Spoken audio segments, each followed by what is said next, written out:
Good evening and welcome to Embry-Riddle Aeronautical University. As James said, my name is Lon Moeller. I'm the Senior VP for Academic Affairs and Provost, and we're very glad that you're here tonight. Thank you for joining us for our first President Speaker of the 21-22 academic year. I'd also like to welcome our distinguished guests in the audience tonight, including President Butler, Dr. Audrey Butler, and our colleagues from Boeing as well. The President Speaker Series features aviation and aerospace industry leaders and prominent alumni. Our guest tonight, Tom Conard, happens to be both, plus important trailblazers in these and related fields for the benefit of our students, staff, and faculty. Our moderator tonight is Elijah Jenkins, an MBA student in the O'Malley College of Business.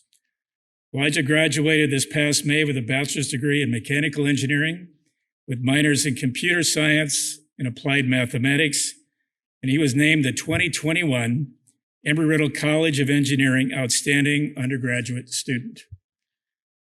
Elijah also happens to be a starting guard and captain of the Eagles basketball team. He is the only Eagle to be twice named an academic All-American, and this year he became the first Embry-Riddle student athlete to be named the Sunshine State Conference Male Student Athlete of the Year, of which Coach Ritter said is possibly the most prestigious honor in the history of our basketball program. So that's pretty heady stuff, Elijah. Elijah, I'll turn the program over to you to introduce our guest speaker.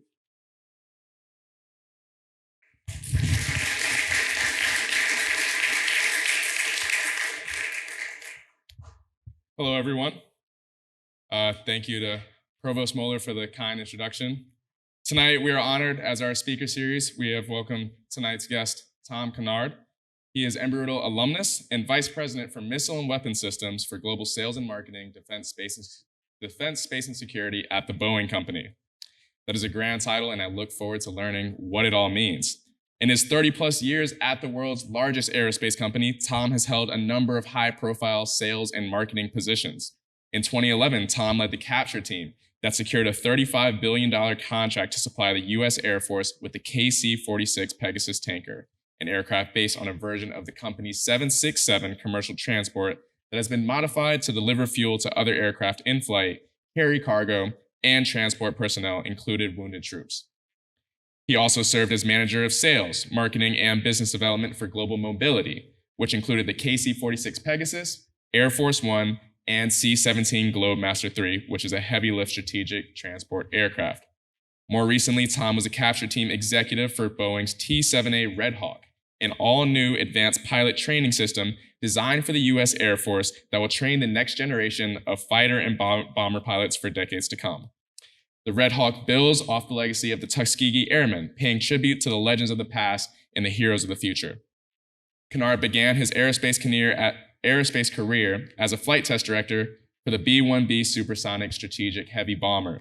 He also worked at NASA as the chief test conductor for the Space Shuttle Endeavour during manufacturing, testing, and checkout, and supported Aerojet Rocketdyne with space shuttle engine testing and development for America's return to spaceflight with the STS-26 Discovery after a 32-month hiatus following the loss of the Space Shuttle's Challenger. Conard holds a Bachelor of Science in Aviation Management from Embry-Riddle Aeronautical University and a Master of Business Administration. Conard was also the guest commencement speaker at the 2018 Worldwide Campus graduation ceremony. Tom, welcome back to Embry-Riddle. Looking forward to meeting you and seeing your presentation tonight. For that intro, I appreciate that very much. And all of you coming out tonight, I know you've got busy schedules, and we'll make it brief, but I want to walk through some of the journey. It's been quite the journey, but it all started here in 1985, where I graduated. And this campus looks nothing like 1985, let me tell you.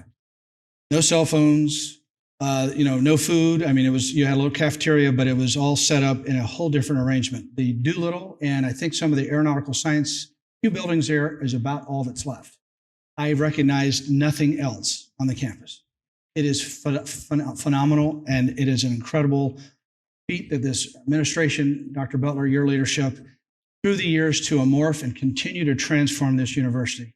Wow, it was impressive. Going out today, the Student Center, can I come back? I'd like to come back again. I may just come back again and go to school. It was that involving and great.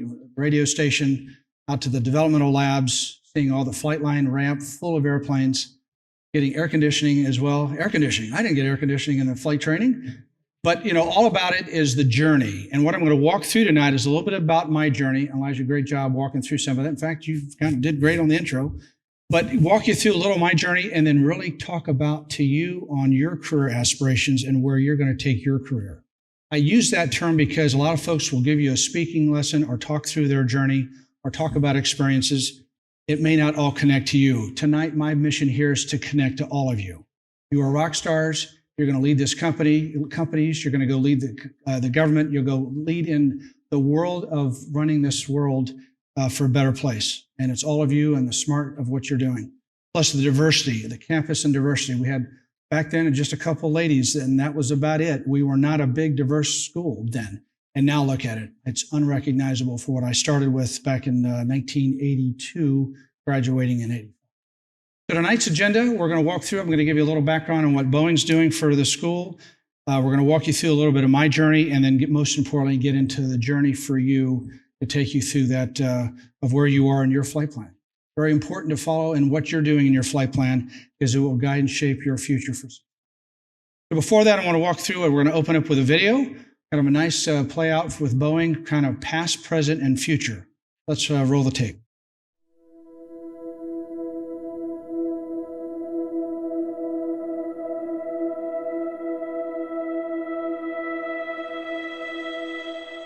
There is a question as old as time, heard round the world and in every heart. It thrills the imagination and gives wings to possibility. Its footsteps fill history, and its hands hold destiny. It whispers in the dark, and its echo shakes the earth. The question called to those who came before, and they answered with the incredible. It urged them to start small and think infinite, to pursue possibilities and dream no small dream, to see a future filled with hope and unite to build something better.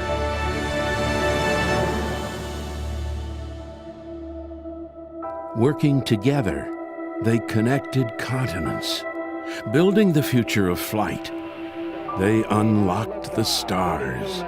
Leading their generation, they inspired ours.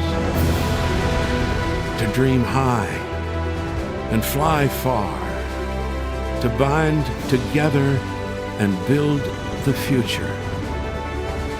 To lead our world and find new ones.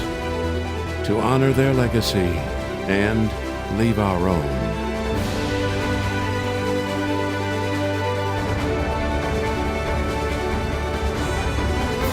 Our founders heard the call, and their answer lives on.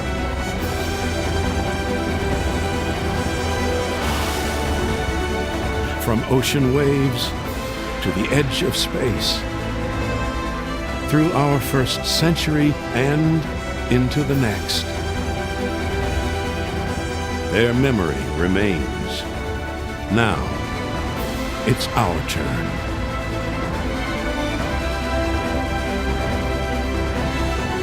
The question is calling louder than ever.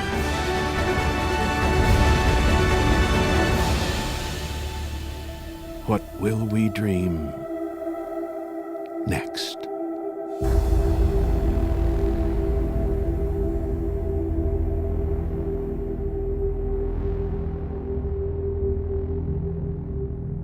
And so you all will become a part of the dream in your journey. And that's a great video taking the past of all that great science and technology and capability and putting it into form.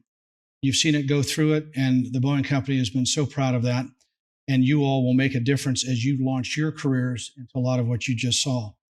This chart is just a quick highlight of some of the things Boeing is doing here on campus and working with Daytona, Prescott, and worldwide activities. Back when I was in school, we had a roughly under 5,000 between Prescott and Daytona. There was no worldwide. Today, you're sitting at over 10,000 students, both main campuses, and over 20,000 at international. 30,000 students. Name a university with that kind of impact, technical, moving out and carrying on this capability of what's being done here. So with that, scholarships, we're bringing scholarships in. We're donating to grants into the endowment funds, supporting diversity, veterans. Steve Norland and I sat with Dr.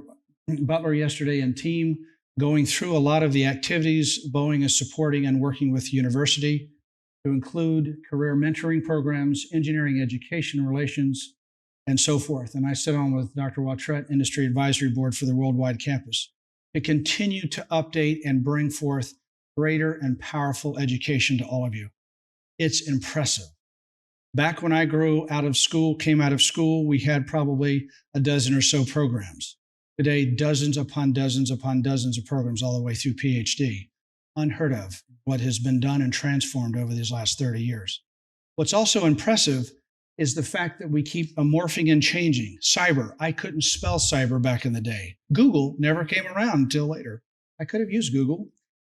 Encyclopedia is what I had back then, and that took a while. And you had to go research it back and forth, and it took weeks and weeks. How many of you could never even think of waiting a week or two for documents out of the FAA or NASA or the airlines trying to do a research paper? That's what happened. So you had to factor that in. Today, you get it in seconds, minutes, or in a couple of days. So the Boeing Company is proud to continue on with that journey. We'd like you all to kind of look at the website one day and come join us when you get a chance. But all good to show the value of what we are doing for you and the scholarships and the presentation of what Boeing is moving the needle here to help the drive. Why? Because you're bringing out incredible graduates. Dr. Butler, incredible graduates. And the company realizes that. So let's get in here and drive that benefit for the company and for the mission, for our customer, NASA, commercial airlines, and all the above. Next chart. So a little bit about me.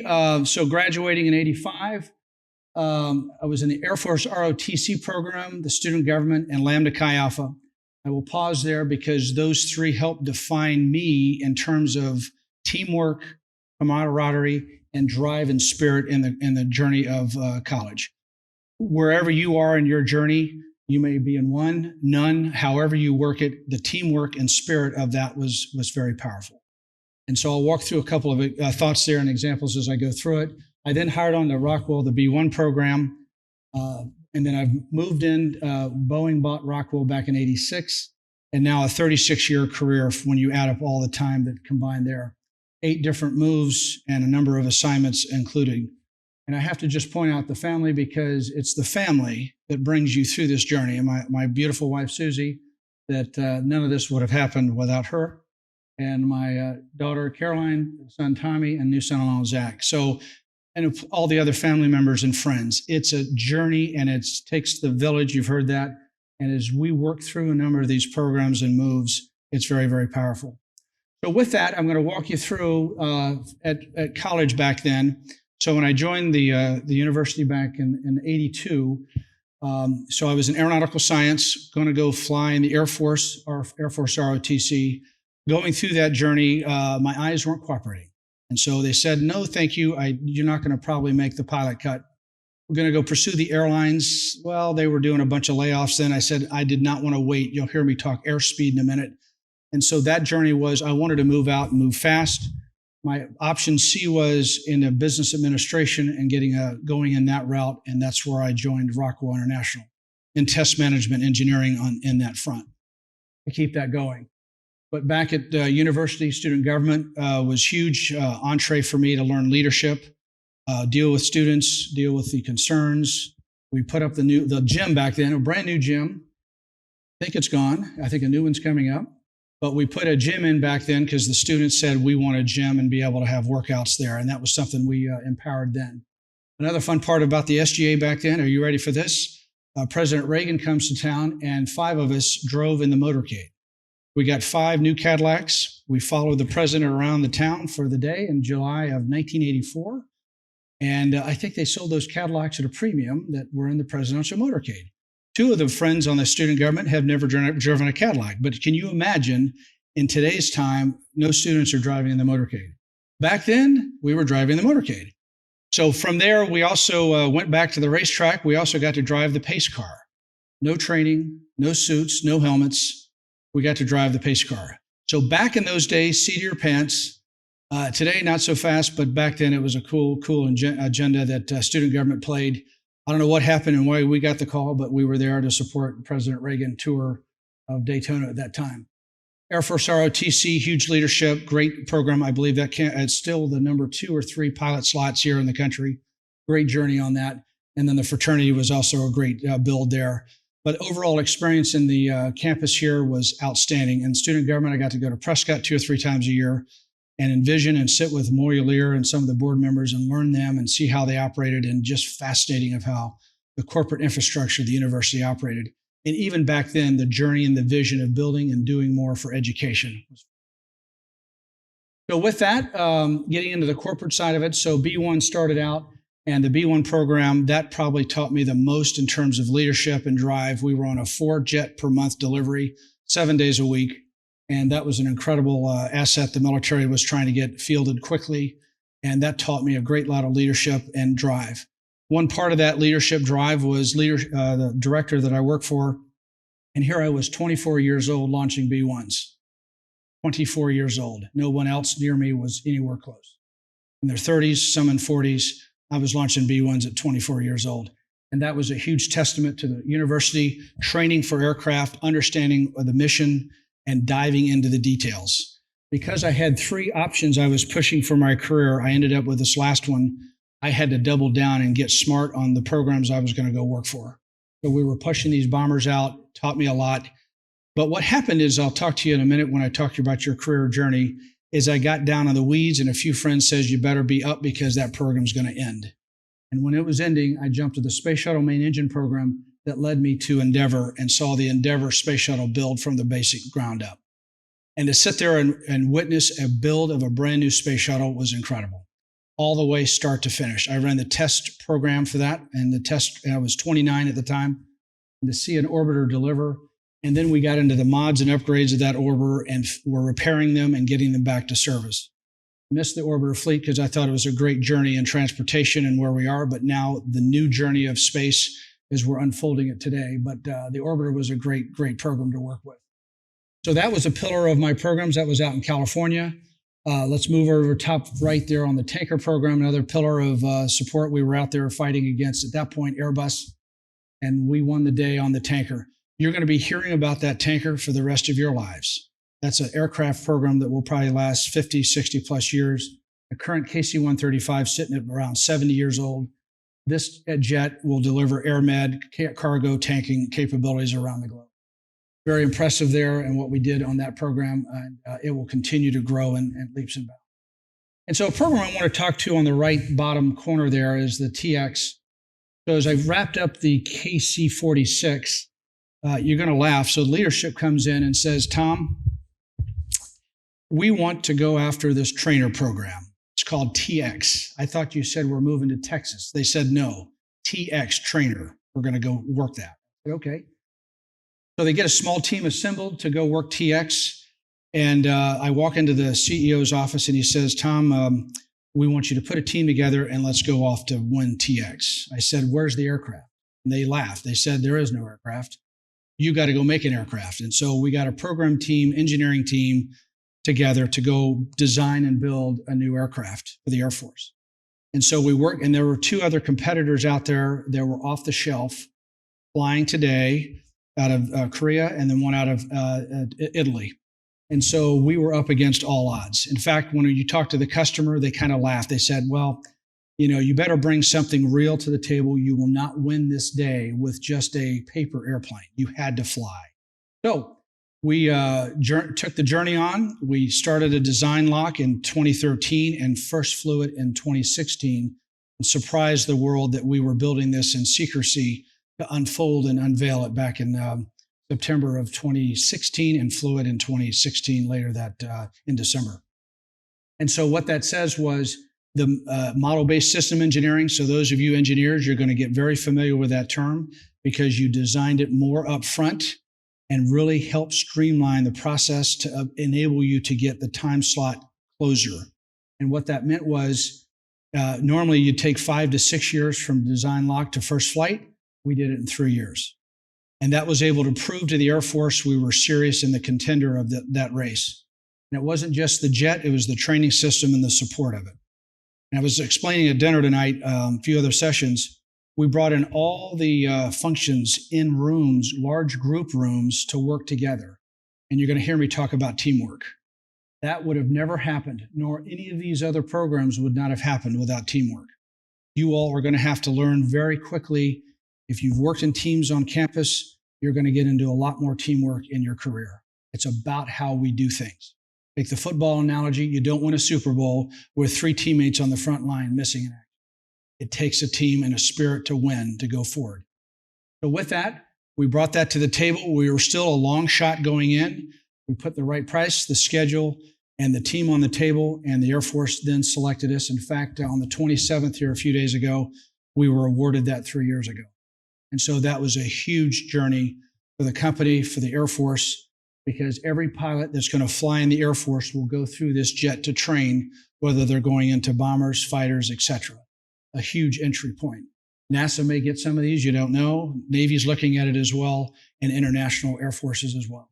So that was a great testament to the company's commitment, investment. We also partnered with Saab on that to help us because it was a big, big investment up front, and they did a great job building the aft section of the aircraft as well.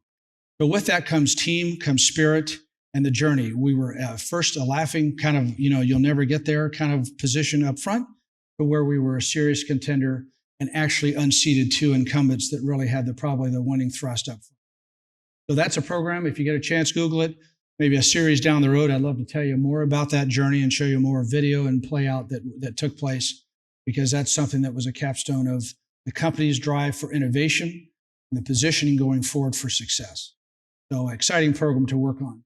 These other programs all have meaning. I could sit here for quite a bit more to walk you through it, but the journey to be told, I'm now in the missile weapons business, great journey there, supporting and defending our country and that capability. A lot of transports, Air Force One, fighters, and I'm missing probably another dozen programs.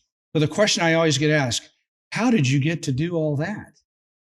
I got in there and I drove and I drove and I committed. I asked to move. I asked to raise my hand to volunteer. I led and I pushed the envelope. I'm expecting all of you at some point. I can't wait to come back and see your journey. Did I think I was going to have this journey out front? No. If I said no move, I could have stayed out in California, been a test director out at Edwards Air Force Base, still working test programs. All good, nothing wrong with it. But I chose to move. And 8 moves later, coast to coast, back and forth, I chose to do that. The military does that very well. You kind of get told you're going here next, you're going here next. I chose to move myself to learn and grow, and that was huge. The Washington, D.C. assignment, not on the chart, was also a big journey, working Pentagon and State Department. So these were all learning experiences throughout. Embry-Riddle taught me to keep pushing that envelope, keep driving, have plan ABC. I never thought I would need a plan ABC when all I wanted to do was come in and fly fighters when I came to college. That wasn't happening. The airlines, not exactly right then. It was going to slow down and not be on the speed I wanted to be at, the airspeed. We'll talk about that in a minute. Third, I went into test management and got leadership positions and eventually business development. So great journey. I'm humbled by it. I look at this and I say, I do all that? But each one has the story to be told of support, commitment, and drive, and a great company backing. I can't tell you enough about the Boeing Company. With the commitment of teams that all work here, it's not one person.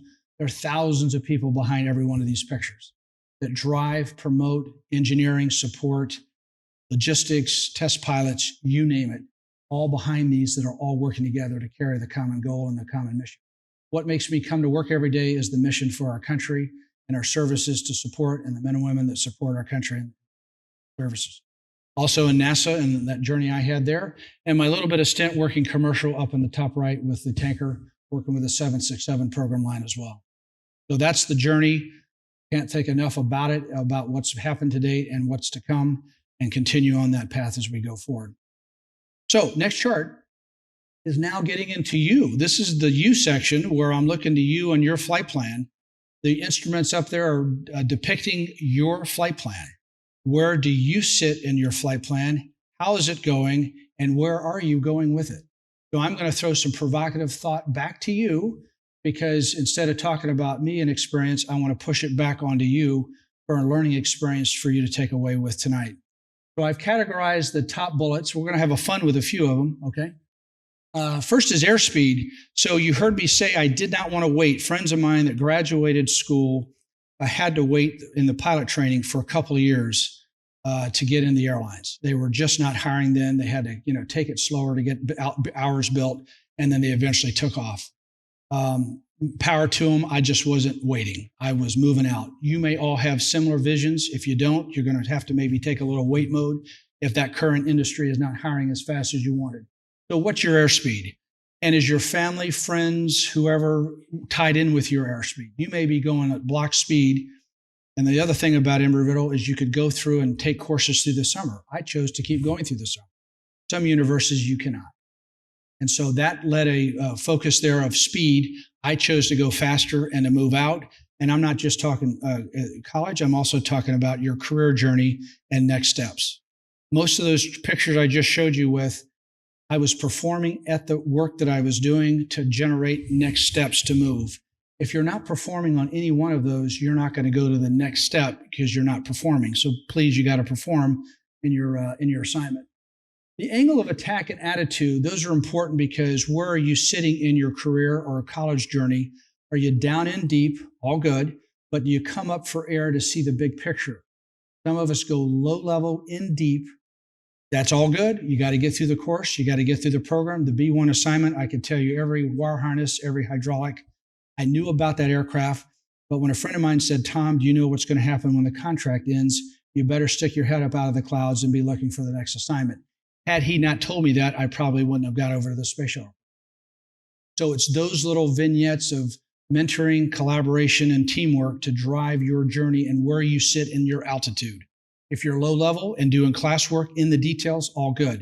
Do you see the big picture to graduate, next steps, next semester, and are you going to get a master's? Are you going to go on? Are you going to go into industry and then get a master's? What's that speed and what you're operating and what's your altitude that you're at?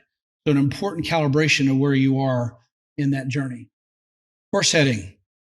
Okay, so here, these were all my no, just kidding. All the plots are courses to where you may take. I wanted to get international and got a lot of international experience. Went all over the world and learned cultures, learned budgets, learned air forces around the globe and how they operate. Fascinating agenda to work with those customers. They operate at different speeds. We'd come in with an American way, not so fast, slow down. I had one Egyptian general says, well, Tom, I know you were in here for today. Why don't you stay over another day because we need to talk some more. So you're calibrating the airspeed of your customer. How fast are they moving? They want to get to know you. They want to move out and the journey ahead. So what's your course heading? I had some course headings where I thought I was going to go to Texas. Nope, you're going to go to DC. Change of course. What's your course? Where do you want to go? If you say you want to be in Florida, live in Florida, great. I expect when I called my mother and said I was going to California, I thought you dropped the phone. Hello? Yes, we're going to California. Oh, are you kidding me? So the California journey was something I chose to move on, move out, and grow. You all will take on that same journey with your course heading. What is that course heading you're taking? Keep that in mind. On the payload front, this is fun. Who's coming with you on your journey? Friends, family, spouses, dogs, etc., children, whatever. Calibrate that into your move. I was looking to go to Australia. My wife's father was not doing well health-wise. We chose not to. At that time, it was just going to be a tyranny of distance and too far out of it. So keep in mind that your payload is who is with you, not baggage, payload. Who's with you on your journey? Who's with you to support you? Who's with you going with you? You could be solo. You could have friends, family, whoever. Take in consideration on this journey, who's with you and have you communicated that? Some tell, I had a friend, in fact, one has gone overseas. I've never seen him since. He's been living over there for 20 years. But that was his choice, his journey. and took on that course. You all will have your own. Make sure whoever's joining you with your journey are a part of that and working through that with you to take on that journey. You may have a fast airspeed. You're going to go to this course heading, carrying at this altitude. Who's with you? And is everybody bought in with that in your journey going forward? Another point. Weather. You're going to encounter lots of weather. Weather's a part of it. Good weather, not so good weather, bad weather. Weather you have to factor in every day, every journey, whether you're flying, whether you're working an engineering assignment, computer assignment, cyber experiment, whatever. Weather's a part of the journey. Weather is unknowns. You don't know what tomorrow will bring. Who knew 9/11 was going to happen? Who knew COVID was going to happen? All these uncertainties that take place, and you must prepare for weather.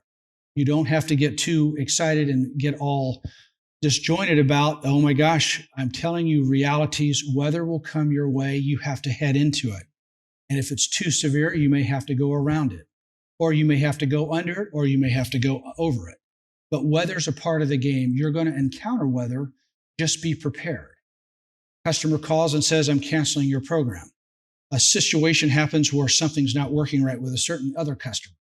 You're going to have to work through problems and commitments and challenges through your journey. And weather is how you've got to calibrate it. I like the term because we never know what tomorrow may bring. I mean, where do you get a job? Sorry if I'm offending the weather meteorologist, where you can kind of say this is the 10-day forecast, Well, day 2, it's all changed. But that happens. And that's going to happen in the journey that you're on. Weather is constant. You just have to face into it and be prepared. Bring a rain jacket as well. Landing. So the landing part of this is make sure you've defined success. We sometimes get airborne, we sometimes get on the journey, but we haven't defined success. What is success for you? The landing is success. We've landed safely. Is it a move? Is it graduating that class? Is it graduating that semester? Is it graduating the whole program? What is success for you? Make sure your landings are identified, spoken out, and clear guidance to what and how you want to land. It's continual landings, right? As you saw on this chart here, I go to this assignment, we're working well, TX, I was airborne for a couple of years, and then we landed once we won the program. And then if we had not won the program, what are we doing next on that front? So you got to think through the angles of that, but what is your landing and defining success? A lot of people get airborne and never have the defining of success. They just stay airborne and they're, okay, it's time to come down, land. I've succeeded this, I've graduated this, I completed a program here, I've added this journey, I've learned this trait, I've done this other engineering, and set yourself up goals that you can achieve and not over-rotate. Yes, you can have some far-out-reaching goals like you saw in the video of big dreams, but let's get back to some measurable goals that can be successful. On your health. I went to a Notre Dame capstone program for a week, I think it was 10 days. And so it was about leadership. And one of those days, half of the program talked about health. And we said, what are we doing? Health? I mean, we're all good. No, health. How is your mental and physical health? And they brought in doctor and nurses, and I was absolutely floored. What is your diet? What is your work pace? What is your sense on mental health? What is your physical? It was all about you and your health. So in a lot of my coaching mentoring sessions, I'll wrap up the sessions. How are you doing? Oh, I'm good. I know. How you doing? Are you getting your workout routines in there? Are you getting away from the place? Balance, work-life balance. And most answers are, what are you asking me that for? It's serious. So the company 4 or 5 years ago instituted more health regimes.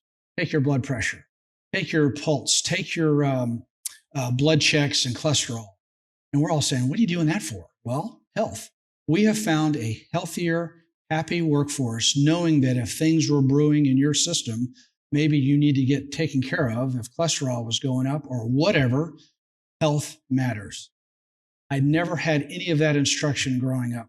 It was always charge along, eat right, work out, etc. But nothing is concentrated on health than I've seen it before, and that was. So keep that in mind in your journey, because health is constant and it really counts for you going day to day. And if you're busting it through 7 days a week, please take care of yourself in your journey. And this COVID thing really brought on some new experiences. You know, as we were checking up on employees, we had a number of employees, and I told my leadership team, please call and reach out to talk to employees, to check in with them. And that was so paramount and so important. And do that often. I've said to a couple sessions today, call into a few of your friends and check on them if you haven't talked to them in a couple of months. So something worthwhile, but very important on health. The last one here is teamwork. You've heard me talk about it. Please, in all your journey, teamwork is so important to the journey of you, the company, and your customer. They want to see teamwork bring together all the benefits that you can put on the table. And it's not one individual, it's several. And if teammates aren't at the same pace you're at, help them get to the same pace or move folks around, but you've got to be in a teamwork mindset spirit. Talking with Dr. Wattrette, your team, and we've instituted that, I believe, in some of the worldwide, and I believe even on the main campuses. Basically, make sure in the curriculum you all understand teamwork is how powerful companies. Because if you're not working the teamwork spirit, you won't score that end touchdown. You may get a few yards, you won't get the touchdowns. It takes a team. So that's a good point there. Next chart. We'll wrap this up and get into Q&A. So just some other takeaways. If I was to calibrate the last 30 plus years, do you know the number one nightmare is continuously is communication. We seem to still struggle communicating. Can't read your mind. Tell me what you want. Where do you want to go? In the coaching mentoring sessions, well, I really wanted to, well, why didn't you tell me you wanted to move? Or I'm ready for the next assignment. You didn't tell me you wanted to, okay, communicate. Tell your leaders, tell your bosses, tell all your journey and what you expect. Communication's paramount. It continues to be a struggle. Some don't want to unload and tell you all the story. Some take half a story. Some think email is the only way to communicate. Some think texting is the only way to communicate. Please pick up the phone or have a conversation. Finish the communication life cycle and going through to tell everybody and what you're doing and where you're. The plan ABC I've already talked about. You must have a couple of plans in place. I was in plan A, not happening. I ended up with plan C. Very important there. Perform at your job. I put the home in there because I found some friends that were performing very well at work only to find out at home life was not going so well. So make sure you've got a balance. Make sure back to communicating. You're telling your loved ones or friends and family, I'm going to be working very hard in the next week or month or what have you. So make sure you're informing that and then have that balance. Make sure you take breaks and you separate and you're not working 7 days a week. It is unhealthy. Don't take no for an answer. The B1 program, clearly, I learned that early on. Everybody wanted to shut you down and say no. I get it. Safety, you got to work through some of the angles. But when they constantly tell you no, find ways to why there is a no and go fix it. Don't let no just shut you down and stop the machine. You must continue on the journey. If those are telling you you've got a problem, go fix it. Don't pull back and stop. Bottom line. Attitude, we've talked about, own your career. The owning and driving your career, this is back to the thrust. You take ownership. Your family doesn't own your career. Your spouse, your friends, nobody owns your career but you do. It's up to you. And you've got to drive that vision on those instruments I showed you earlier of what that career is going to be and where you're going to take it. And that is success. Because if you don't own it, nobody else will. If you came out of the military, excellent, you were pulled through the system. When you work in the corporate environment, you're pushing, there's some pull, but you have to drive your career and manage that career going forward. Deliver results, and we've talked that, expect lots of weather. The keep learning piece, one thing I said at one of the lunch events here the last couple of days, you always keep learning. And the beauty part about the Embry-Riddle experience is they're bringing on more classes. You can continue taking worldwide and back to campus classes. You can come back and get certificate programs, follow-on degree programs. Keep learning. Never, ever stop learning. And that is something so paramount. I learned that early on, and I'm now communicating that to you because you should never, ever stop learning. And with YouTube, you can keep learning. There's all kinds of things out there to learn, right? And the diverse piece. You will find in all of industry now taking on the diversity play. It is where we are going. We have to be more diverse in how we treat one another, work with one another, and do one another all the way through commitments to our mission, our company, our families, our friends, our governments. Outstanding. Diversity is key. So you must be working in that. The great part is this university, Dr. Butler, I have seen that in spades. Since when I started here, there was not a lot. It wasn't a big diverse environment. A lot of it was just cultural backings to where now we're learning more and bringing more and driving more scope across the board. And it's so refreshing to see the diversity of this campus today. So that is a wrap on that. We're going to turn it to Q&A, Elijah, and I'll let you start from there. Thank you for your presentation. You bet. Awesome. All right. Yeah, I'll let you get a sip of water, give your voice a break. But as we can all see, Tom Conard is a very impressive gentleman. We're very grateful for you spending your time with us and giving us your greatest gift, which is your time and coming here and visiting our university. So once again, just thank you so much. But my first question is just, how did your upbringing affect your career path? Was there something in your life that triggered your own desire to work in the aerospace industry? Yeah, so just I was telling this lunch. Sorry for some of the repeats, so apologize. We're going backwards. But my father was he just said, do your best, follow your dreams, and keep going. We were a sports family and knew nothing about the flying part of it. Said, go forth and do good. I said, I'm going to keep going. Got a license back in high school, actually before driving. My actual full permit, driver's license. So flying was huge for me and growing into that. So huge backing there with the family going forward. Was there anything your dad or parents did that, sparked, your interest in going to fly? Or was it just something that you came across on your own and decided this is what I want to do? Yeah, just the journey of flying, the love of the aviation part of it, and friends that I knew that were flying. And my father drove me over to Daytona Beach and said, let's give it a shot. And he was learning just like everybody else and allowed me the opportunity to venture out into that world. My brothers went to other universities, Georgia Tech and Kansas State in football, and I wasn't going there in the football arena, and I chose the flying world, and that's where I wanted to be. Absolutely. And I know you mentioned before you being a part of Lambda Chi during your time here, and you mentioned a little bit about SGA and Air Force ROTC, but you said Lambda Chi was really important to who you were in college. I just want to get some more perspective on that because I know we have some fraternity and sorority folks and people that are in that realm. So what is your advice to them? How can you, drive your career while, being a part of Greek life? And how do you take on leadership roles in those type of organizations? Yeah, great question. The fraternity life, the student government, and the ROTC were all organizations that brought professionalism, camaraderie, the teamwork, team spirit. I took leadership roles. You don't all have to take leadership roles, but just the active involvement. When we do a lot of hirings, it's not just your degree. And let's say you've got all top honors in your degree. We're looking for, did you involve yourself? Did you connect with other people? And so that's important. And one thing I do want to point out, when you do interview, make sure you sell yourself on your background from your university and other organizational backgrounds. It is paramount. I see so many folks interview that don't bring out the enrichment. On paper, it looks great, but talk it. Get yourself talking points. And when you have those interviews, bring out the best of you, because I can't read your mind. I see it on paper, but you need to bring that out on paper or from the paper to life in those interviews. And that's huge. And please seek out career counseling and others where they can help you with if you want a mock trial or friends. But the fraternity was a great experience. We'd have interview sessions to practice.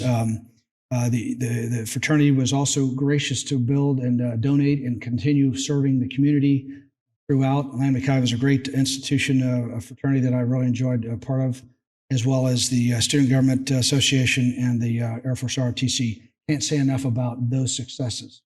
And that helped me where I journeyed into leadership to know that I could lead teammates, whether in college, whether now in the corporate world.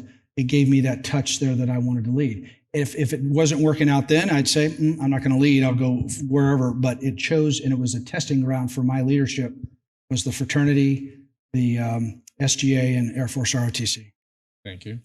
Have you seen any long-lasting changes in your industry, specifically missile and weapon systems and global sales and marketing as it relates to COVID? Obviously, with commercial air travel and wanting to be healthier and safer, business travel has been cut back, things like that, but specifically towards missile and weapon systems, sales, your own strategies moving forward. Have you noticed any long-lasting changes yet? Yeah, the customer backed off. I was telling that at dinner with Dr. Butler. The customer backed off in day-to-day or routine communications or direct discussions. So we were doing either more phone calls or VTC follow-ups. And we found a way. Teammates would drive approaches to come back and find a way to connect to those customer sets. So we're just starting the convention cycle that just kicked off here this couple weeks back. We're mask on and just working our way through back to the customer sets to work with them. And so with that, COVID, stalled a lot of that out. We didn't stop. We kept moving out. But now we're working our way back closely to the customer and where they want to go. I get it. None of them wanted to bring in a lot of new folks into their environments. We respect that. And now we're working through to get back on board with them. So it was sequencing of where it kind of came out with bottom out, and we had a lot of calls. But now we're back into working some face-to-face updated meetings. And you mentioned how often you've traveled internationally to conduct these sales pitches, things of that nature. How is the different cultures internationally? Obviously, you have to market and sell your product in different ways. Now with the advent of video technology, selling online now, as opposed to being face-to-face in the room with the people you're selling to, have you noticed any change with that so far? Yeah, so internationally, they're still a little further behind just because of the restrictions. Mm-hmm. And so we're trying to work through elements there to get updates, bring them a video update, connect VTC or telephone calls. A few countries are opening back up, but still, I think it's slow. I don't know if you'll see that really kick back into high gear till next year. Okay. And I understand that. And be respectful. Part of it's just respect and all of that.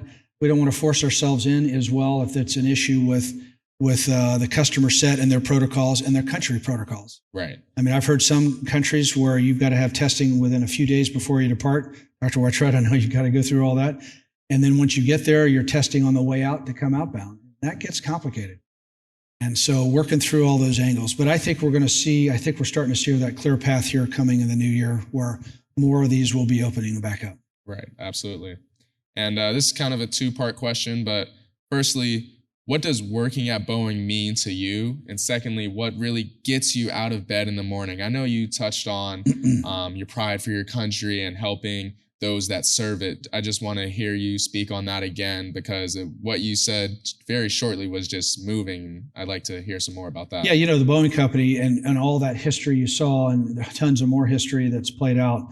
At the end of the day, it's got a great purpose and commitment, and it's got a bright future. We've had a few rough patches here these past few years, but, coming out of it, great leadership, finding our way through it, getting commercial back going again, our military cruising through it and moving out, and the company and how it's diversified throughout segments of space, military, and also commercial.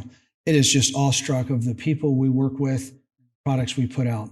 And to go to work every day and see that we're doing some other nuance here or going into deep space here or underwater here, your eyes are just mesmerized.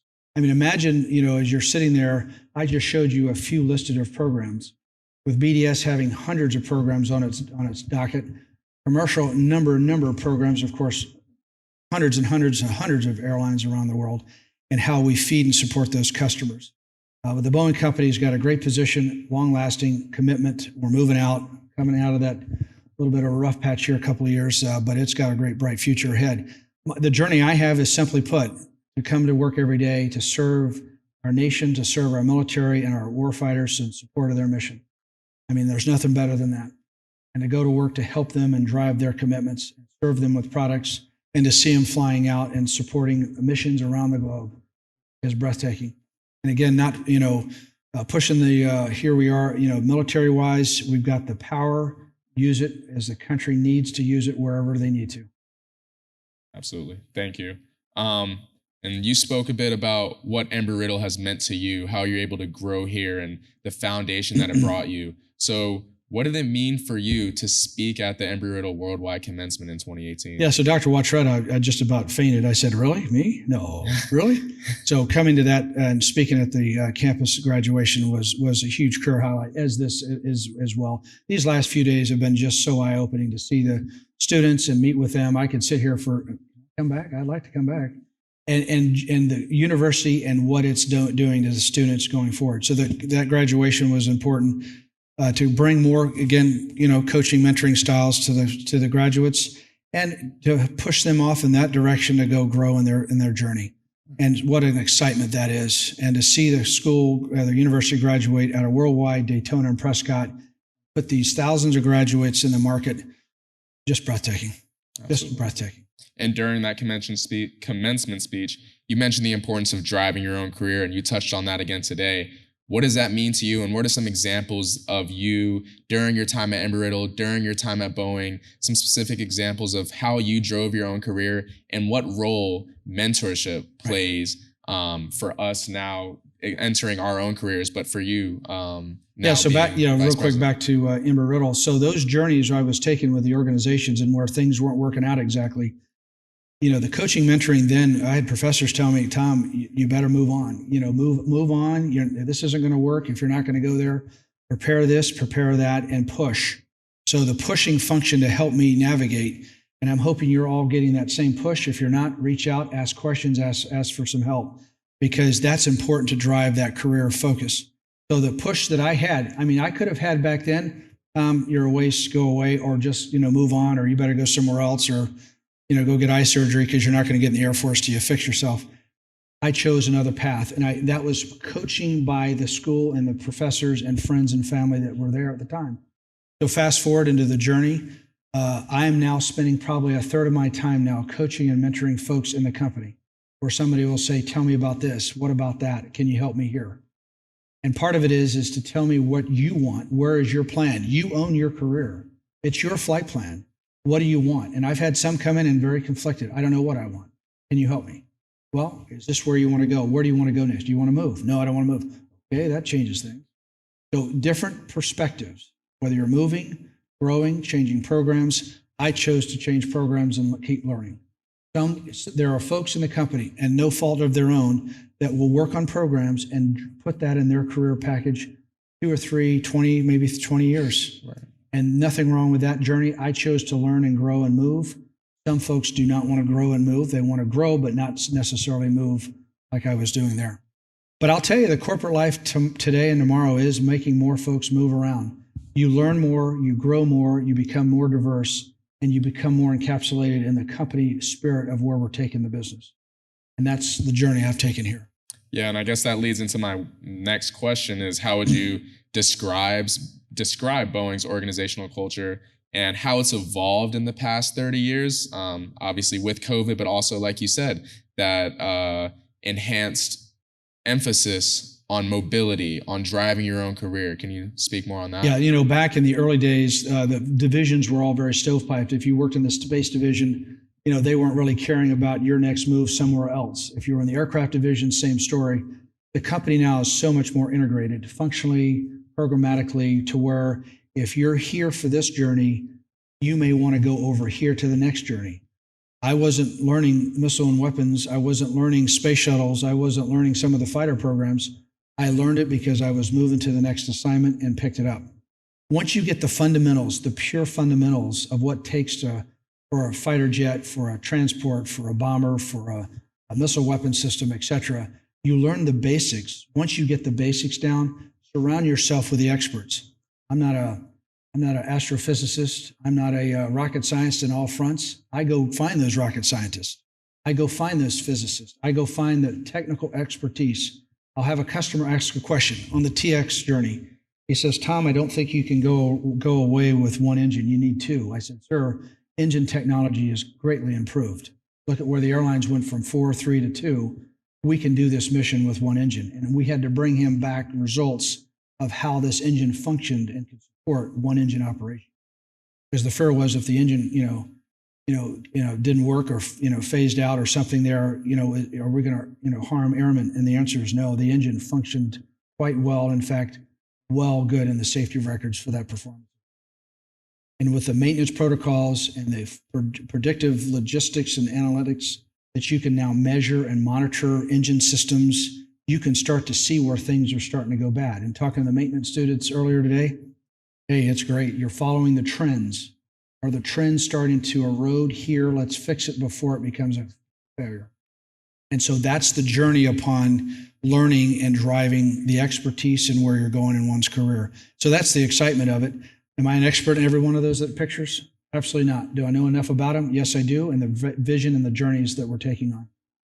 Yeah, and you touched again on communication and the importance of communication. And just in that story about convincing the gentleman that you could do this with one engine just shows that you have to be confident in how you communicate with people. So in your recruitment for vice presidents, enterprise level people, even interns, how important is your ability to communicate not just with your peers, but with superiors, with those that report to you? How important is that trait to those that you surround yourself with? Yeah, great. When the COVID part, as I mentioned earlier, communication has doubled and tripled in terms of pushing that envelope to make sure we're telling everyone, here's the plan, and then what do you also have to communicate? The other part, the old school was, I'll tell you where we're going, what we're doing, but little feedback. We weren't enlisting all the feedback. Now we're trying to enlist more feedback, and culturally, the company's taken on more of those actions to make sure we're hearing from all. Speak, and listen. What do you think? Where are you going? What's on your mind? And where do we want to go? And listen for all the audiences in play. Very, very important to hear out everyone's opinion, thought, and drive, because everyone has some input that brings value to the equation. So very exciting to work through and to drive that. Old school was not so open in terms of communication styles. Today, very open to communicate up and down the ladder. I have an open door policy, very open to communicate with employees and push the envelope with the managers to connect with everyone routinely. Right. And the managers and other vice presidents that work with you, obviously to get to where they are, they've had to be a leader throughout their careers. What does it mean to you to be a leader, whether you're an intern starting at Boeing, you're a student on campus, or you're a vice president at Boeing? How can you, every day when you wake up, lead in your home life, in your clubs, during your classes, during your organizational work period? Can you just talk a little bit more about leadership and the importance it is to you? So in that, if my wife was here, she said, okay, so I'm taking charge of this. She'll say, no, so I'll come home, well, let's lead. And no, I've got it. Don't, I can take over this and work this. So, my leadership skills, I'm always pushing and driving and shaping the conversation to where we are. Big part of that too is listening. You've got to listen and appreciate, and where you want to lead, where in some instances maybe back off and let others drive that leadership, and that's a very important part. And to let the teammates lead. Let the teams lead. They'll bring out some fascinating stories and journeys and capabilities. In the classes, I wish I could sit through all the labs. All of you are leading in those classes to drive the next closure of that assignment to the next level. And leadership is so paramount to whether you're leading in the experiment, whether you're leading on the journey, you're leading on your flight course in the flight program, leading on an engineering assignment. Leadership's paramount, and that's why it's so important for the drive and commitments. Now, if you don't want to be on the out front edge of leadership, fine, but still contribute and make sure your voice is heard in the contributing part of that if you're not on the front end of leadership. We're not all here to be all frontline leaders. We are all here to contribute to make sure we're moving that ball down the field to score that touchdown, and it takes all sorts of players to do that. And all of you count, and we want to make sure you're bringing that drive and commitment to the table. Yeah, and I think being on the basketball team here, I have a lot of experience with not only leadership, but the importance of bringing those along with you as you lead them. So can you talk just a bit about how important it is to do that and how you're able to do that, especially with, like you said, having such a diverse workforce, having such a different type of workforce where, you have different people with different mental health things, different confidence levels. How can you strive to really bring everyone along with you as a leader? Yeah, at the end, it's really awareness. I think the biggest part is self-awareness.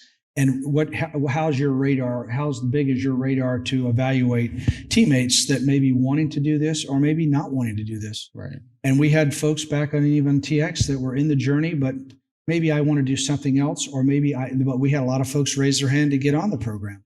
But we were at a fast clip, fast pace. The airspeed on TX was very fast paced, because if we didn't fly that jet in December of 16, we would have had no chance to drive a win in the next couple of years. So in that, you've got to drive that teammate work spirit. So as you see in sports, as in the teammates in class, if folks are with you, but if folks aren't all on board, get them on board. Right. And how do you do that? Communicate. They don't want to do that, then maybe we need to move the teams around to get folks that are committed to that one project or to the game to win the game and where you are. Right. But a huge part, I can't emphasize enough on the teamwork spirit of it, because it will run through your entire journey, also spill over into your family life and how you run and operate your business and yourself. And how important is it to you to work on something that you're passionate about? Obviously, you started with the B-1 bomber program as a test engineer, and you told yourself that, what's next? What's after this? Sometimes things get stale. Sometimes things get old. So throughout your career, you've made these moves to work on things that you're passionate about. How has that affected your career movement, but also just your overall happiness in life based on what you're doing? Yeah, funny.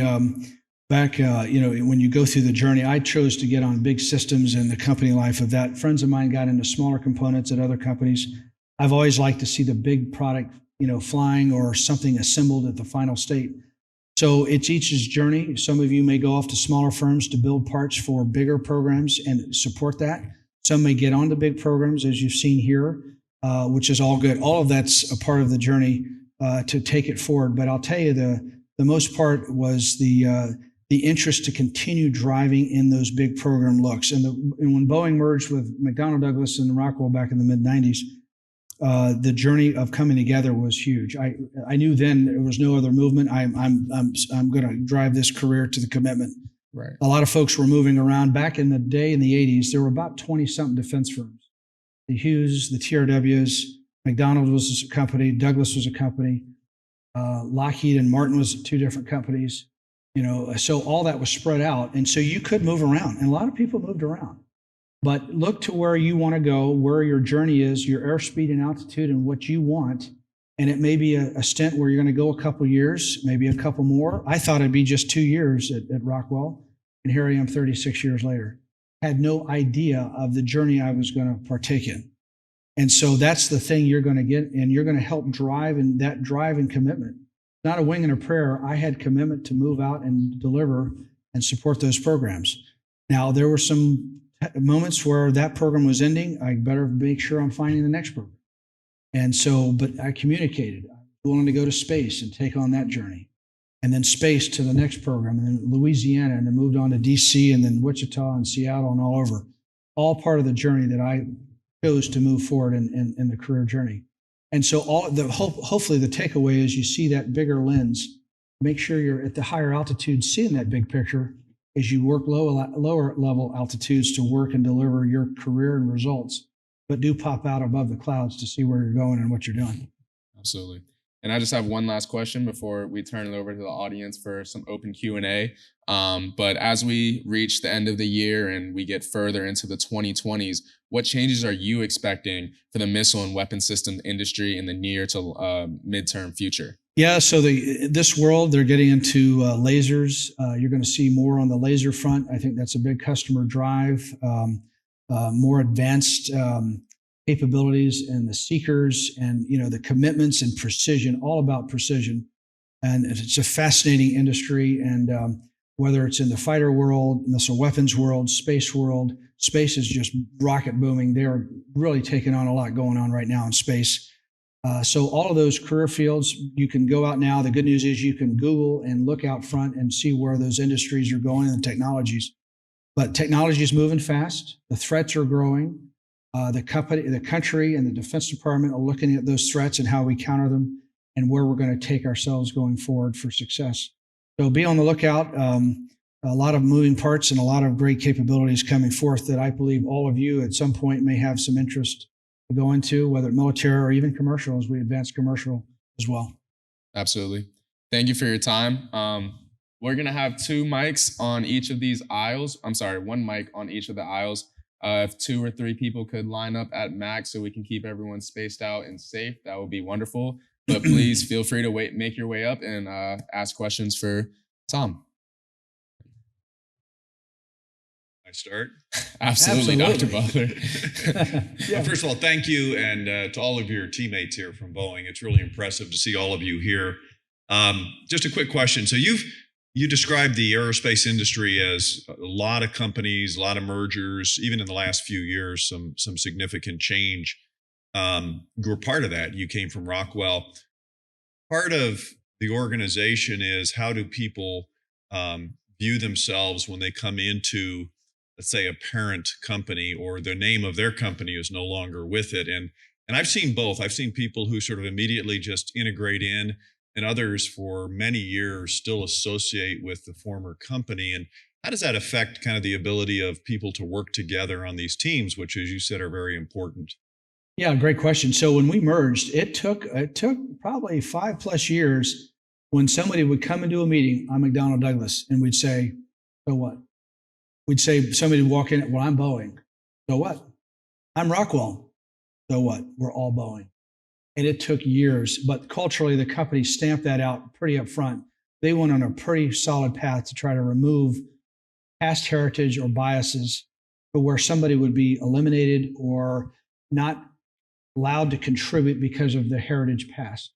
And the company did a great job. It took a few years to get through it, but I don't go in and say I'm former Rockwell. Don't even bring it up. I'm Boeing. And that took a while to get there, but it was a little bit of a slow start until we stamped that out. It was a couple of years in play, but because all of that didn't matter. It was all now one company moving the needle in aerospace and defense, commercial, all the way through it. The commercial side had to work through it as well, with the McDonnell Douglas side, old Douglas side, to BCA and commercial. And so all that had to come together and work together, and hey, put your biases or past aside. We're in it together to go forward. And I can successfully say, after many years and all successes, past is not brought up. And if you had heritage background, good for you. Some have stayed elected to be in St. Louis and have worked their entire career there, but they say Boeing. And that's all apparent. Some of the new mergers are still working through that, and I think they'll get through it. But the only way you'll successfully go there is to remove that past and be that one team. Some companies transform to a new name. Some don't. They merge. Harris L3 coming together, Lockheed Martin together, Northrop Grumman. That was, all good. They pulled together, but they've also grown, and I believe they have pulled the same journey as well. A little tougher at first. The family. Where'd you come from? What side of the family are you from? But you'll get through it. But that's key to success. You can't live in the past. You got to go for the future. Great question. Question coming down. Great question. Yeah, guys, feel free to come down, ask your questions. Tom, you've had some incredible successes, but tell us about some of your setbacks and how you picked yourself and your team up from those, please. So great one. I think the journey of, as you get into setbacks, we've had some challenges where, the tanker program didn't launch as fast and where we were taking it back, in the early part of the 2000 arena.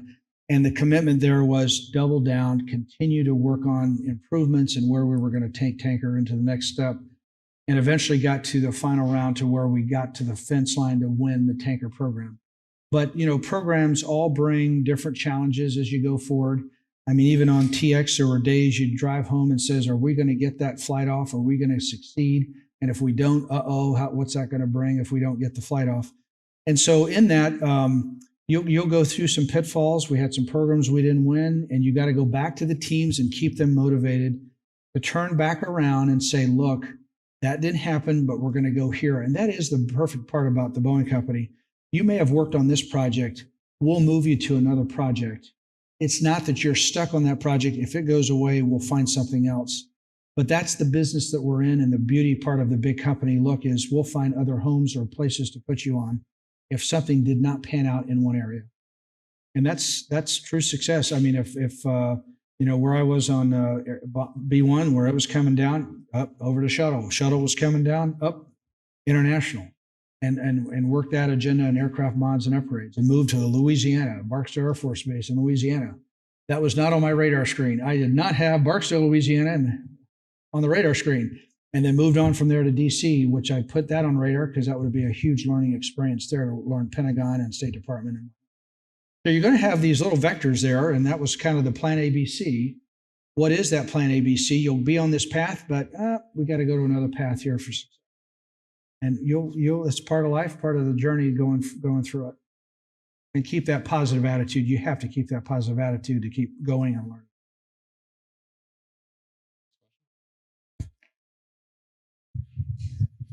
Good afternoon, Mr. Conard. My name is Trent Smith. I'm a first year MBA student.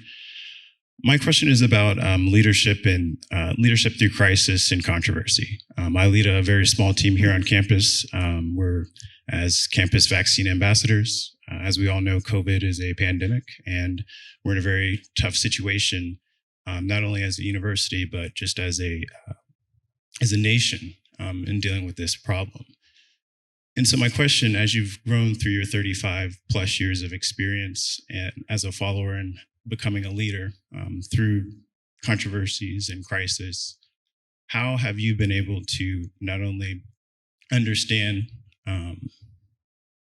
in the best way how to transform the people that work under you, but going forward through those crises, how are you able to motivate the ones that work with you to accomplish the mission?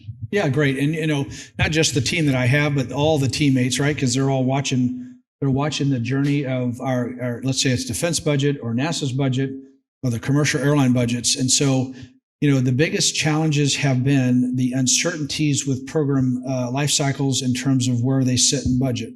Now, the commercial side, pretty routine with, we're buying these airliners, we're growing in this market. Now, COVID stopped a lot of things. 9/11 didn't see that coming, right? So chop, that was a huge, recovery mode there. But at the end, it's the resiliency of moving out with the next plan.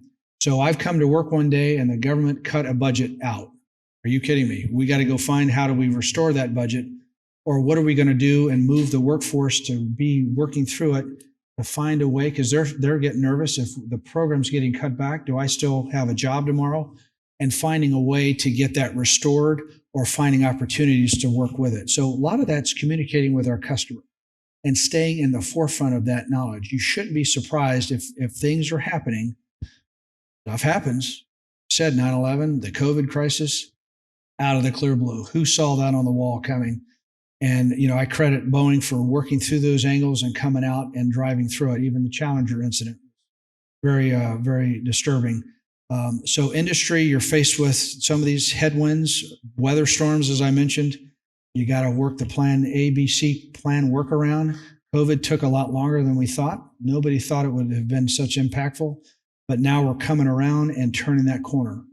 And so for airlines and aerospace industries, like us with commercial and international and what have you, they all took some pretty hard hits as things stopped. And now we're coming back through it and getting ourselves back forward. It's stay the course, have a great attitude, define their recovery plan, and have a plan to go forward.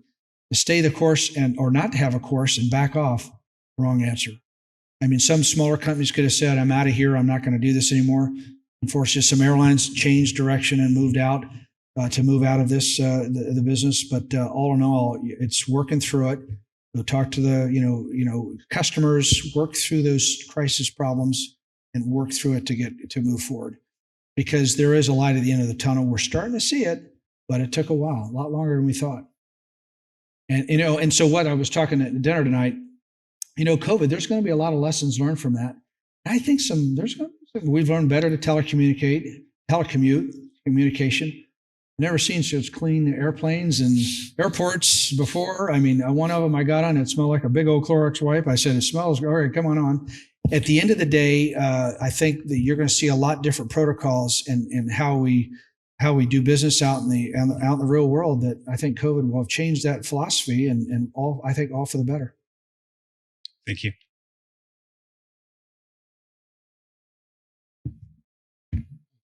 Just gonna come out. No, okay, I'll just stand here. Hi, Mr. Conard. My name is Elijah McDonald. I'm a third-year undergraduate student here. I'm in aerospace engineering. So I've got another two or so years before I join the workforce. But in preparation for that, my question to you is, what are some of the challenges that you faced in your early career and how you handled them? How did that sort of translate into how you still handle challenges 30 plus years into your into your career? So back then, coaching and mentoring wasn't as prevalent as it is today. Coaching and mentoring, and I'm asking all of you, for friends and family and coworkers and students, tell your experience and help them through if they're having a situation as you go into work life. Help those behind you if you can, where the fraternity or other organizations can help. So back in the day, there was not a lot of coaching and mentoring.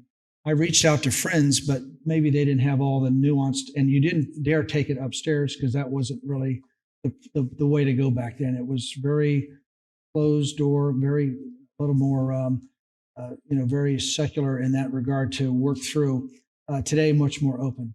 And so back then, you were fearing that contract was going to end, or we had an issue or something, the Challenger incident. We're all thinking, get your resume ready. We're in trouble. We better be motoring out the door. Not so. They squelched that. They came back and said, hey, get through. We're going to get through this, and recovered and rebounded back the whole, aerospace part of that from the incident.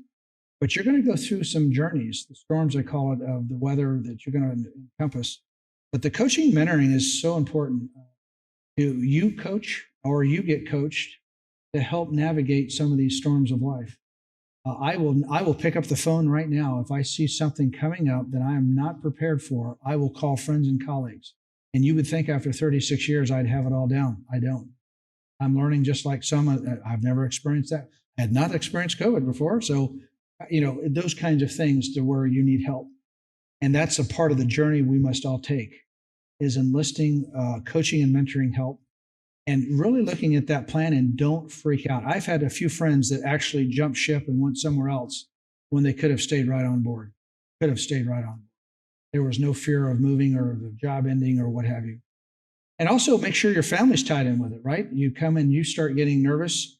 Go back, one funny story. I had come back in, I was kind of in a lull there in the job. And I said, well, I'm going to go back, finish and get my airline ratings and go back to flying and just go do that. That's something I always wanted to do. Well, guess what? That was about 2 years. I was going to go do it about 2 years before 9/11. That would not have worked out so well.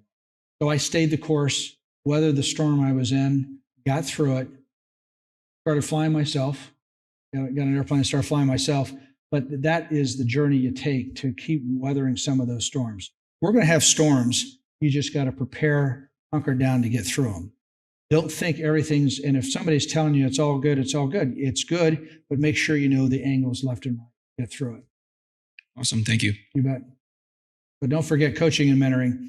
And please, if you don't get that from someone, even your professor, coach and mentoring can come from anybody, anywhere, somebody that you're going to ask questions, rely on, and seek feedback to where you are in your journey. That's how I made my course corrections at Embry-Riddle back 36 years ago. And had I not asked a few questions and help, I may have had a different course or had maybe a whole different outcome. Oh, sorry. Go ahead. Good evening, Mr. Conard. I'm John Frederick, third-year business student here at Embry-Riddle, and I have a little bit of a personal question for you. Going along with your flight plan, we're all in this room about to take off, enter into our career for the first time. And personally, I view you as someone who's already landed successfully in the aerospace industry. So I really want to know, at what point or at any point did you envision coming back to Embry-Riddle to give back your knowledge and your wisdom to the students, and how much does that mean to you personally? It does. And, Dr. Waltrette, when they reached out to me to get on the industry advisory board, I hadn't really thought about it, and joining that and to give back and to sit there and look at the curriculum plans that we're trying to drive into the students. And what was it? The aerospace, the space operations. Had no idea this would become very successful. And so starting those journeys to help out and to bring new courses and curriculum to the table and bring that opening door, and then speak at the graduation, come back here tonight. It's been eye-opening. Just incredible. In fact, coming back. So it's just the journey and what we all as alumni need to do. I'm looking for all of you coming back here in a couple of years, maybe. And I want to be sitting here somewhere, maybe off in the corner, a little older, but hearing your story. I want to see your story in 20, 30 years. I'll be here, maybe somewhere over here, wheelchair. But that's the vision of what you all have to aspire to. And you must set your goals, make them achievable, but also have some other goals. And I pushed the envelope because I wanted to continue to grow and foster in the company. And that drive and commitment led to the next level. I was never chasing the next promotion. I was never always chasing the next assignment. I was delivering and performing. And I always told leadership I was willing to move and I wanted to grow in the next assignment. But I was never chasing that. I want to be here tomorrow and in a year. I had a vision, but I performed. I performed in the assignments I was doing. So it'd be safe to say that it brings you great pride, and you're pretty happy to come back to Embry-Riddle to share your experiences with us. Absolutely. And I hope I can do more of that, because to see what this university, and I opened with this, what this university has done and transformed is awestruck. I cannot believe what they've done to continue to reamorph, regrow, re-technically update. It's nothing like what I was 36 years ago. And to come back and to see how, when you're around the world and you're reading Embry-Riddle says this, doing this, subject matter expertise in here and the FAA there, NASA there, unprecedented. And, you know, coming out of the school, I knew it was going to come around and be that world-renowned aerospace university that I was in. It's far beyond that. The reach that's going on now from all the aerospace sectors, Dr. Butler, your reach out with the airlines, with other industries and companies and corporations alike, the depth and breadth of this university and what it brings. Why? That's why, I mean, look at it. Boeing is saying, we're investing. We see what you're bringing to the table. My Boeing colleagues that are here, we see the output of what's coming out from this university and the students. Why we're here, and we're not leaving, and we'll be back. And it's that journey that we want to continue, because I'll tell you today in the student union, I couldn't get over that whole thriving metroplex of folks at all levels, the library and the cafeteria and all that. I didn't have all that back then. We were having cafeteria food over there, and the pit special in the hangar, and hardly any room to fit in because it was just a small little dining hall. Got us through the day. No cell phones, black and white TV, and we got through it. But that was the campus, and the campus has morphed. And today, it's what an honor to be here. Just an honor. Thank you. And I think I speak for everyone, we would be honored to have you back anytime you please. Yeah, and you know, with that, and Dr. Butler, you know, sessions where, you know, we can bring more alumni. There are other, you know, Steve Norland enjoyed it, where we can come back and do roundtables and more connections, you know, into various programs, or any, you know, updates to a lecture to help add more credence to the course and class and what have you. But it's empowering that, because we want you to grow and foster and carry your career forward. That's success. What I want is to read about all of you in leadership or positions across the country or the world in aerospace, wherever that takes you. And back at Boeing would be good too. I mean, that's good too. But the journey is all you. You own that career, taking it forward. Mr. Conard, Christian Wood, Senior Aviation Maintenance. Yep. Enjoyed meeting you at lunch today. Yep. Yes, absolutely. You spoke about driving your career and having a willingness to change location, you know, jump around to different projects, etc. And you have to consider your personal stakeholders. And so I wanted to ask you specifically, how did you pull your family through this journey and maintain it and care for it in that sense? Because I think we all know that in aviation, there's can be a lot of aviation-induced, you know, family issues and personal issues when you don't have that balance. And one of the primary motivators of my upcoming career is that it enables me to have and grow a family. So how, as you obviously grew your career and moved, you know, that can be difficult on a family unit. So what's the number one thing that you did to maintain? Yeah, you know, the biggest part, one you saw in the part of it, communicate part of it, that has to be the most quintessential. You know, my bride, and I give her all the credit for that success. I wouldn't be here today if it wasn't for her allowing to drive and support, and the family, and, you know, bringing up two great children in that front, and all of you with similar experiences that have had in the faculty and administration. You know, at the end, it was the journey. I said it was going to be a bit of a ride. I committed that I will not move anybody in high school. So I commuted for 2 years to Seattle. little tough, but I did. Out Sunday, back Friday night. And so I took my personal sacrifice because I was not going to make a move. No, you do not want to move high schoolers out of that 3-year window.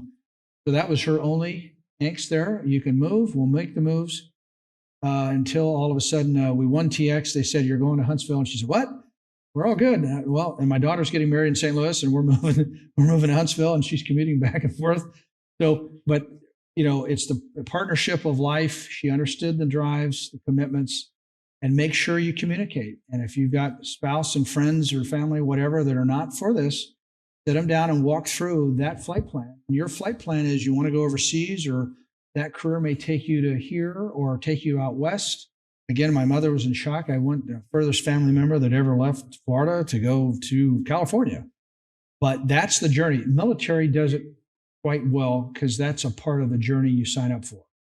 And some of it works, some struggle, with that. But overall in all, many of them are moving every 2-3 years. And they do a great job with it. I salute all of them for what they go through. I've had 8 moves, nowhere near some of them that have had 28 moves. But part of it is communication.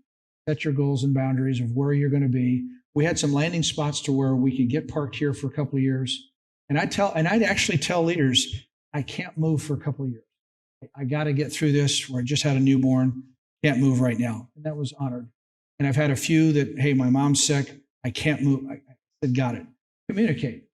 Tell leaders you're not mobile right now, but you will be in a year or 2 if you choose to be mobile.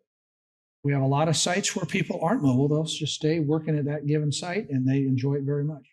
Moving does bring challenge. Moving does bring lots of opportunity and growth and position of what I had journeyed on. You can get the same picture in one location. I chose to move around more. That was my style and my approach.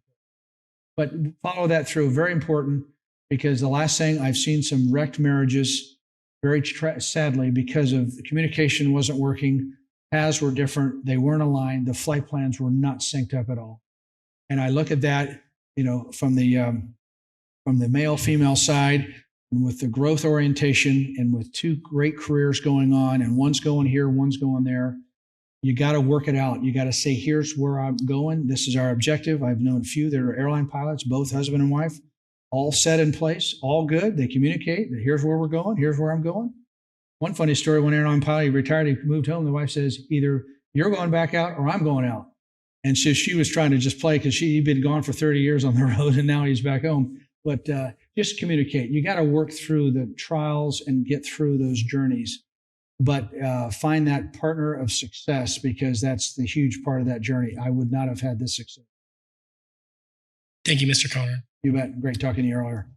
Unfortunately, that is all the time we have left for our program. Tom has said that he is open to stay and answer the questions as you please. So please, I'm sure you're excited to see some more people. But yeah. Once again, thank you, you bet. Tom. And we appreciate everyone for coming tonight.